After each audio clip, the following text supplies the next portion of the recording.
भूर्भुवस्वः तस्य वितुर्वरेण्यं भर्गो देवस्य धीमहि धियो यो न प्रचोदयात्. गायत्री मंत्रामध्ये आपण सूर्याच्या तेजाचं वर्णन करतो.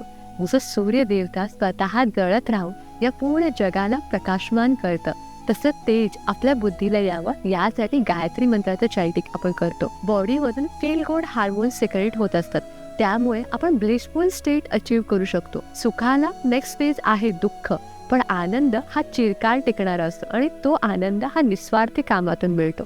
त्यामुळेच प्लॅनिंग स्टेजमध्ये आणि जेव्हा आपण प्रेग्नन्सीच्या फेजमध्ये असतो गायत्री मंत्राचं चॅन्टिंग केलं पाहिजे. आयडियली 108 वेळा, पण तुम्हाला 108 वेळा नाही जमलं, जेवढ्या वेळा तुम्हाला शक्य आहे तेवढ्या वेळा करा. म्हणजे आपल्याला जन्माला येणारे जे बाळ आहे ते सुद्धा निस्वार्थी बुद्धीने जन्माला येईल आणि तो सुद्धा पूर्ण आयुष्यभर त्या आनंदमय स्टेटचा आनंद घेऊ शकेल.